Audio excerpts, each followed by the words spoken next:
カブスの開幕投手が発表されました。いよいよ1ヶ月後に迫ってきた東京ドームでの開幕戦、そのことについて MLB 公式番組で話されていますので、そちらの動画をご覧ください。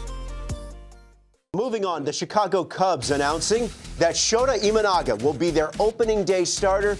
Of course, they're opening the season against the Los Angeles Dodgers a few days earlier than everyone else. They'll be in Japan. So, this tweet here from our good friend Sarah Langs, you're going to have Yamamoto against Imanaga in Game 1 in Japan. It'll be the first matchup of Japanese-born starting pitchers in a regular season MLB game at the Tokyo Dome. Of course, that first matchup between Japanese-born starting pitchers when you have the Dodgers and the Cubs. It's going to be a celebration of baseball. It's going to be a celebration of Japanese baseball as well. What a scene.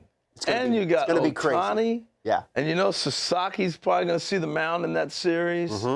I mean, it's pretty cool how we talk about international. Seiya Suzuki's also in the lineup for the Cubs. I mean, yeah. This is great. I love the fact they announced it early. I mean, we all knew this was coming, but get it out there and start publicizing it. You have to start doing things like it's a movie premiere, right?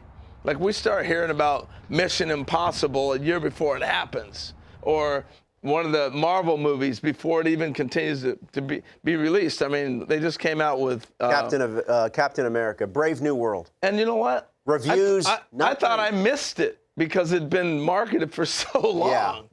And so for us to get out in front of this a month before the game, I think it's fantastic. Yeah, you take a look here at the comparison last season. Yamamoto, 7-2, and then Imanaga. He was a bit of a revelation. I kind of feel like he was a bit of a unknown. He was better than I thought he was. And man, he just challenged people. He was with that high fastball, coming in at 92, 93, and I love his personality, so can't wait to see it. That, to me, is what stands out. Yeah. You know, you can look at the stuff, but it was his reactions when he got outs, when he got pitches, when the guys flew out or gave up a home run. Or real quick, we asked him on Central during the course of the season what was the most surprising thing about the United States in his brief time here. He said turning right on red. He was not aware that you could turn right on a red light. Except for in New York City. I wish people that drive on my commute would know that, too. Except for in New York City. You can't do that. Can't do that. Okay. Except for Rob. Hey, we're going to talk much more about this, but just to kind of put a bow on Cub talk for the A block here, Patrick P.J. Mooney, who covers the Cubs for The Athletic, Cubs finalizing a one-year deal, $6 million with Justin Turner. MLB タイムズ。 It is really exciting as Shota Imanaga and Yoshinobu Yamamoto are expected to start on March 18th in that season opener. Now, check this out. This would be the first ever matchup of Japanese-born starting pitchers on opening day. Dan, how cool is this?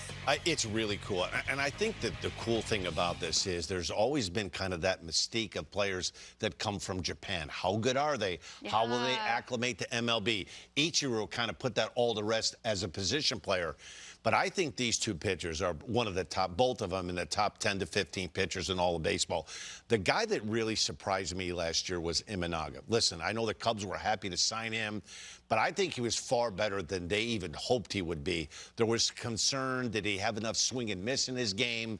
A fly ball pitcher, kind of a pitch to contact kind of guy, pitching in a cold weather environment in Wrigley in the month of April. He came out guns a-blazing last year, and he was good. He had a little pocket there for about 3 weeks where the wheels fell off a little bit. He put him back on the last month of the season. Tremendous pitcher, pitches with a lot of emotion, a lot of energy. And Yamamoto, I had a chance to see him pitch in Yankee Stadium when the Dodgers came in July, and I'm telling you, that is the smoothest. That series was electric. Oh, that is the smoothest 96 to 100 miles an hour you'll ever see. You're getting a good look at Imanaga. Neither one of these guys are really physically imposing guys when you look at them on the mound, right? They're not that 6'4", 240-pound. They're anything but Yu Darvish looking on the mound. But both of these guys, terrific pitchers. I look at Yamamoto. He has such a high upside. The question with him is physically, is he going to be able to adjust pitching every 5 days as opposed to 6 days in Japan?